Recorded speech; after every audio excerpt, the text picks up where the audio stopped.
Company rule 1773 से लेकर के 1858, इसमें जो सबसे पहला है वो है रेगुलेटिंग एक्ट ऑफ 1773। इस एक्ट का अपने आप में काफ़ी इम्पोर्टेंस है। इम्पोर्टेंस क्यों है? तो इसलिए कि माना जाता है कि अंग्रेज़ जब भारत पे शासन करना शुरू कर चुके थे, उस क्रम में ये अंग्रेज़ी सरकार के द्वारा लिया गया पहला कदम था ईस्ट इंडिया कंपनी को रेगुलेट करने का।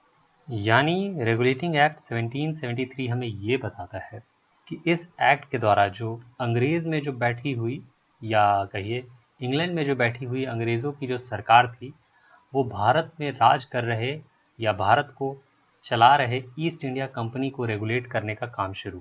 यानी जब उन्होंने देखा कि ईस्ट इंडिया कंपनी भारत में इतना ग्रो कर चुका है, इतना बड़ा हो चुका है और इस तरह से इतने बड़े लेवल पे ये प्रॉफिट कमा रहा है, तो इसको क्यों ना यहाँ से मैनेज किया जाए और क्यों ना उस प्रॉफिट का हिस्सा इंग्लैंड भी लेकर आया जाए। और वहाँ से भारत की दुर्दशा और बढ़ जाती है।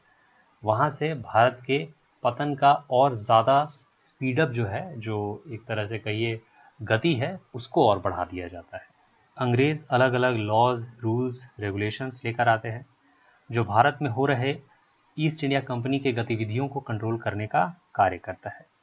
तो उसी में रेगुलेटिंग एक्ट ऑफ 1773 को माना जाता है कि ये अंग्रेज़ी सरकार द्वारा लिया गया पहला कदम, जिससे कि भारत में मौजूद ईस्ट इंडिया कंपनी को वो अपने मन मुताबिक रेगुलेट कर सके, अपने मन मुताबिक उसका इस्तेमाल करे, उसको चला सके।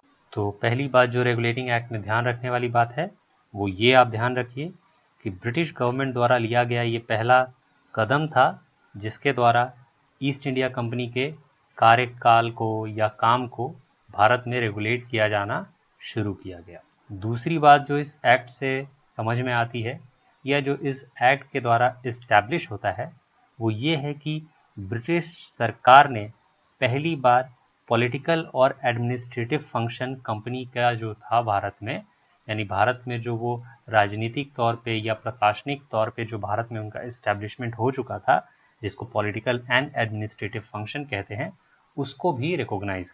यानी दो पहली बातें यहाँ हो गई।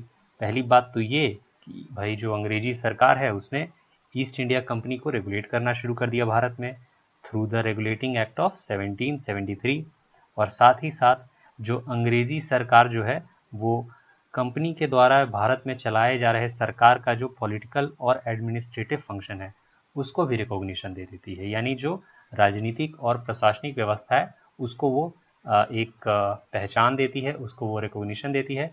यहाँ रिकॉग्निशन देने से ये मतलब है कि उसको वो ये मानते हैं कि हाँ, ये जो सरकार कंपनी के द्वारा भारत में चलाया जा रहा है, चाहे वो राजनीतिक तौर पे हो चाहे वो प्रशासनिक तौर पे हो, उसको हमारी मान्यता है, यानी उसको ब्रिटिश सरकार की मान्यता है। इसलिए मेनी ए टाइम्स अंग्रेज़ों के द्वारा ये बोला जाता है कि जो कंपनी भारत में कर रही थी उसका कोई भी कंट्रोल ब्रिटिश सरकार के हाथ में नहीं था, ब्रिटिशर्स के हाथ में नहीं था। तो मेरे हिसाब से ये अपने आप में बोला गया सबसे बड़ा झूठ है, क्योंकि अंग्रेज़ उस समय भी झूठ बोलते थे और आज भी झूठ बोल के बस बचने की कोशिश करते हैं। तो ये अलग अलग एक्ट्स के द्वारा उसी समय से वहाँ के पार्लियामेंट के द्वारा कंपनी को रेगुलेट करना भारत में शुरू कर दिया गया था।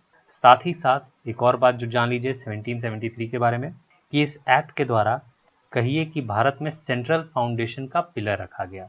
सेंट्रल फाउंडेशन से हम ये समझते हैं कि जहाँ शक्ति का एकीकरण हो, यानी किसी एक व्यक्ति विशेष को अन्य व्यक्तियों से ऊपर बिठा दिया जाए या किसी एक व्यक्ति को सबसे अधिक ताकत दे दिया जाए सारे समूह में, यानी समूह का अब एक लीडर बन जाएगा, एक लीडर बन के उस ग्रुप को कोई लीड करेगा, उसको हेड करेगा। तो यहाँ से भारत में एक और चीज़ की शुरुआत होती है कि भारत में अंग्रेज़ों का एक कोई सीनियर मोस्ट अधिकारी पहचाना जाएगा।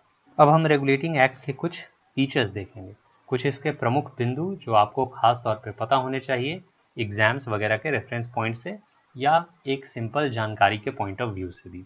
तो सबसे पहला फीचर या सबसे पहला बिंदु या सबसे पहली खासियत जो इस एक्ट की हमें जाननी है वो ये है कि जो मैंने आपको ऊपर में अभी भी बताया कि एक शक्ति का केंद्रीकरण यहाँ शुरू हो गया, तो वही देखते हुए गवर्नर ऑफ बंगाल बनाया गया।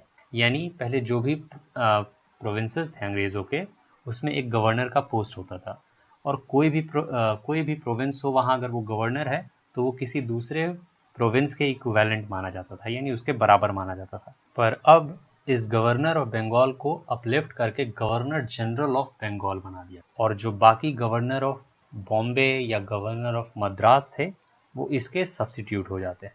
तो यहाँ से आप देख सकते हैं किस तरह से एक व्यक्ति को शक्ति देने का कार्य जो है वो प्रारंभ हो जाता है, और आगे चल के ये शक्ति और बढ़ती जाती है एक व्यक्ति के हाथ में। तो सबसे पहली बात, जो गवर्नर ऑफ बंगाल थे उनको गवर्नर जनरल ऑफ बंगाल बना दिया गया, और उनके अंडर बनाया गया एक एग्जीक्यूटिव काउंसिल। ये एग्जीक्यूटिव काउंसिल के जो ग्रुप में थे ये 4 लोग थे, और ये 4 लोग एक साथ मिलकर कोई फैसला करते थे एग्जीक्यूशन का, एग्जीक्यूटिव फैसले, और ये एग्जीक्यूटिव फैसले बाद में गवर्नर जनरल ऑफ बंगाल को रेफर किया जाता था, और उसके बाद ये गवर्नर जनरल ऑफ बंगाल के ऊपर होता था कि वो उसके ऊपर क्या फैसला लेते। तो ये था कि गवर्नर ऑफ बंगाल को गवर्नर जनरल ऑफ बंगाल बनाया गया, और उनके अंडर दिया गया एक एग्जीक्यूटिव काउंसिल जो 4 मेंबर्स का ग्रुप था। ये गवर्नर जनरल जो पहले बने भारत के, यानी पहले जो गवर्नर जनरल जो भारत के बनते हैं वो थे वैरेन हेस्टिंग। वैरेन हेस्टिंग बनते हैं पहले गवर्नर जनरल ऑफ बंगाल। ये याद रखिएगा, many times in many of the exams this question is being asked. दूसरा जो फीचर है वो ये बताता है कि जो बॉम्बे और मद्रास प्रेसिडेंसी के जो गवर्नर्स थे वो इनके सबॉर्डिनेट हो जाते हैं, यानी गवर्नर जनरल ऑफ बंगाल के सबॉर्डिनेट हो जाते हैं मद्रास और बॉम्बे प्रेसिडेंसी के गवर्नर। मैंने आपको ये पहले भी बताया है। अगला फीचर जो है वो ये कि 1774 में अंग्रेज़ों के द्वारा भारत में सुप्रीम कोर्ट की स्थापना की जाती है, सुप्रीम कोर्ट को सेटअप किया जाता है। ये जो हमारा मॉडर्न डे सुप्रीम कोर्ट है ये उससे बिल्कुल जुड़ा हुआ नहीं है। अंग्रेज़ों ने अपने समय में अपने हिसाब से एक सुप्रीम कोर्ट बनाया था, बाद में इसका भी बहुत ज़्यादा लंबा वजूद था नहीं। अलग अलग टाइम पे सुप्रीम कोर्ट का भी जो पावर और अथॉरिटी है ये फिक्स न रह के लगातार ड्विंडल होता रहा है। पर जब 1774 में इस सुप्रीम कोर्ट की स्थापना हुई थी अंग्रेज़ों के द्वारा, तब इसमें एक चीफ जस्टिस हुआ करते थे और 3 अदर जजेस टू सपोर्ट हिम। आज भी आप देखते हैं कुछ इसी तरह का सिस्टम सुप्रीम कोर्ट में फॉलो किया जाता है। भले ही आज नंबर ऑफ जजेस जो हैं वो काफ़ी बढ़ चुके हैं, क्योंकि हमारे देश की आबादी बढ़ चुकी है, ज़रूरतें बढ़ चुकी हैं। आइए अगले पॉइंट पे आते हैं। अगला पॉइंट ये बताता है कि इस एक्ट के द्वारा जो कंपनी के सर्वेंट्स हैं या जो कंपनी के जो भी कार्यरत ऑफिशियल्स हैं उनके ऊपर एक रोक लगाई जाती है कि आप किसी भी तरह के प्राइवेट ट्रेड में इन्वॉल्व नहीं होंगे। इसके पहले कंपनी के तमाम ऑफिशियल्स जिनको जहां मौका मिलता था वो भारत में अपना प्राइवेट ट्रेडिंग फॉर्म स्टार्ट कर देते थे और यूरोपियन कंट्रीज में यहाँ से ले जा करके सामान वगैरह बेचा करते थे। तो इस एक्ट के द्वारा यानी रेगुलेटिंग एक्ट ऑफ 1773 के द्वारा इस कार्य पर भी रोक लगाया जाता है और कहा जाता है कि कंपनी ओवरऑल तौर पे भारत के सामानों का ट्रेड करेगा, यानी हर एक व्यक्ति या जो ऑफिशियल है वो अपने लेवल पे ऐसे किसी कार्य को इनिशिएट नहीं करेगा। सिर्फ कंपनी के पास अधिकार है भारत के साथ ट्रेड करने का, और ये कंपनी ही है जो भारत के सामानों को किसी और जगह खरीद या बिक्री का काम कर सकती है। अगला जो पॉइंट है वो ये बताता है कि ब्रिटिश गवर्नमेंट ने पहली बार कोर्ट ऑफ डायरेक्टर्स की स्थापना की, और इस कोर्ट ऑफ डायरेक्टर्स का काम था कि वो कंपनी द्वारा किया गया रेवेन्यू, सिविल या मिलिट्री अफेयर्स में खर्चे हो, इन सबों को ब्रिटिश पार्लियामेंट को वो रिपोर्ट करेंगे।